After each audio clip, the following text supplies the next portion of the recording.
On today's episode, strange new robotaxi developments, FSD is breaking the law in China, and a destructive new escalation in anti-Tesla protests around the world. Tesla is in the process of launching a semi-autonomous taxi service in the state of California. The vehicles will be self-driving and they'll be owned by Tesla, but they'll also have a human driver behind the wheel who is a Tesla employee, and the cost to the rider for the taxi service will be zero, free of charge. Sounds a bit weird at first, but this is more like a glimpse into the process behind launching an autonomous ride-hailing service at scale, which is still the path that Tesla is on. News outlet The Washington Post was able to find an application that Tesla filed to the California Public Utilities Commission for a permit to transport passengers in its vehicles. This permit was applied for back in November 2024, and it has yet to be approved by the commission, which is some useful insight into just how much a role the bureaucracy plays in getting a project like this off the ground. Tesla does already have permission from state regulators to test autonomous vehicles, but the additional permit, if granted, would allow people to summon those vehicles from Tesla free of charge. It's still less of a business model at this point and more of a beta test for the Tesla ride-hailing network. Under the particular permit that Tesla applied for, called a Transportation Charter Party Permit, the holder must own and control the vehicles and use employees as drivers. A spokesperson for the California regulator confirmed to the Washington Post that Tesla's permit is in consideration, but declined to share further details. If the current application is approved, then Tesla can move on to apply for a higher-level permit that would allow fully driverless operation. But they can't get that permit without first getting this permit. It's kind of complicated. We know that Tesla is working through a similar process in Austin, Texas to launch their autonomous ride-hailing network as well. The biggest difference will be in the amount of bureaucracy that the company needs to overcome. Austin has a lot less regulatory hurdles involved, which is probably why Elon Musk felt confident enough to say that the Tesla network will launch in that city in June of this year. The only question being, just how autonomous will these vehicles actually be at launch? In a recent flyover of the Giga Texas site, drone operator Joe Tetmeyer spotted Tesla Cybertruck vehicles being tested around the factory parking lots and roadways, which is not uncommon now, but these new Cybercabs have clearly been equipped with steering wheels, and there are people sitting behind those wheels. Which is pretty weird given that one of the key design features of the Cybercab was the complete removal of the steering wheel and pedals. Now Tesla has put them back in for some reason.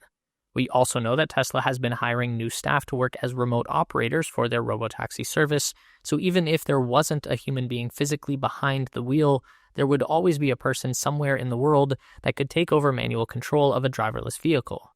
That follows a similar formula to the Google-owned Robotaxi service Waymo.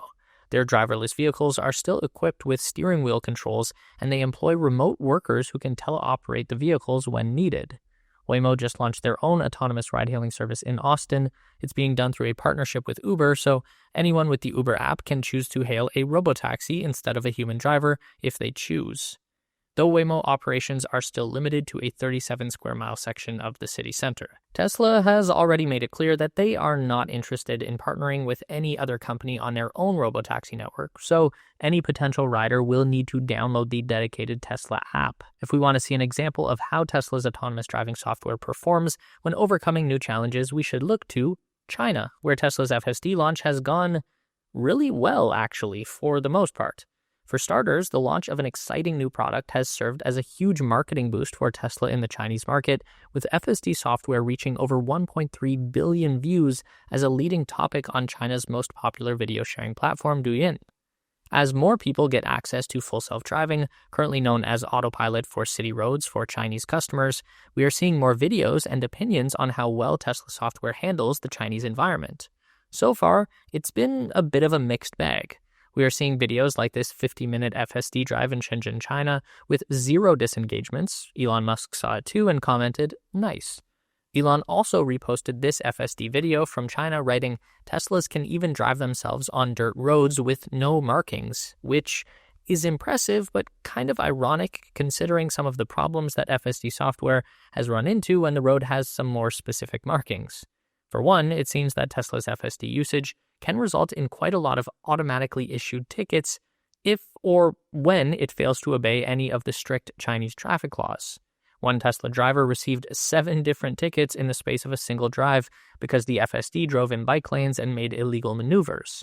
So while the new software doesn't appear to be putting drivers in any physical danger, it still has potential to cause some damage in the bank account. It's important to keep in mind that Tesla had to train FSD using public videos of Chinese streets from the internet, not its own fleet data. Largely because China doesn't allow local road data to be exported and the US restricts high computing power training from being conducted in China.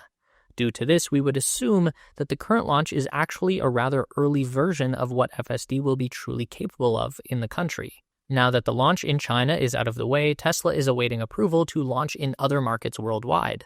For Europe, Elon confirms again they are ready but just waiting. We are waiting for regulatory approval.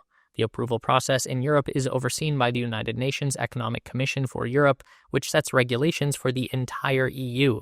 Coincidentally, the next meeting of the UN Economic Commission is happening this week, which includes voting on the first draft proposal of a global regulation for fully autonomous driving systems, such as FSD unsupervised. New protests against Tesla and Elon Musk are breaking out all around the world. They even have a website now, under the name Tesla Takedown. These organized protest events are taking place in over 50 Tesla locations across U.S. cities like New York, LA, Boston, Tucson, and Portland, and in European cities such as London, Barcelona, and Lisbon. For the most part, these actions have been non-violent, but some have definitely escalated. 9 people were arrested at a New York City Tesla showroom on March 1st after a glass door was shattered. Here's a post from a guy who had a Model Y test drive scheduled in the midst of this chaos and eventually had to be snuck in through the garage entrance. As is often the case with many demonstrations, a smaller segment of extremists quickly turned to acts of vandalism. Just this week, in an arson attack, a dozen Tesla vehicles were torched outside a dealership near the southern city of Toulouse in France. On Sunday night, an entire Tesla supercharger station was set on fire in Littleton, Massachusetts. Tesla charging team commented on the incident saying they'll be quick to fix this. Quote, "No customers were charging at the time of the fire. Posts and wire will be replaced in less than 48 hours. Critical infrastructure for EV drivers. Arson investigation ongoing." End quote. In terms of guarding Tesla stores and showrooms, it looks like the company has now hired security patrols on the grounds for the night at this location in Loveland, Colorado. Prior to the destruction of charging stations, we saw a trend of vandalism against Tesla vehicle owners, mostly seen via painting something obscene on the cars, but we are also seeing reports of this hate going further. For example, just this happened days ago at a parade in New Orleans. The owner and his wife were attacked in their Cybertruck. The couple were in one of 5 Cybertrucks being used to drive parade marshals. The owner reported that at one point, the violent mob was trying their hardest to bust the windows and dent the body with whatever they had available. Luckily, the Cybertruck is pretty durable, so they got away with just some broken B-pillar glass. Meanwhile, keying Teslas has somehow always been a thing. Sentry cameras have been catching it all on video for years, but there's not much that can be done to let the vandals know that while they are keying the car, all their actions are caught on film, until now. Alexandra Mers asked for such an alarm, and Elon says car could honk at people if you want. To end our vandal story, here's Elon Musk on the Joe Rogan Experience podcast. Although there wasn't anything specifically said about Tesla here, one thing Elon talked about is very obviously related to the new wave of backlash he and his products have been experiencing. Elon says, "I'm the same person I was a year ago. Nothing has changed. I didn't suddenly become a different human, but if you read the legacy mainstream media, their propaganda stream is that I'm a completely different human. 2 years ago, I'm a hero of the left, so how can I go from hero to villain at age 53 suddenly?"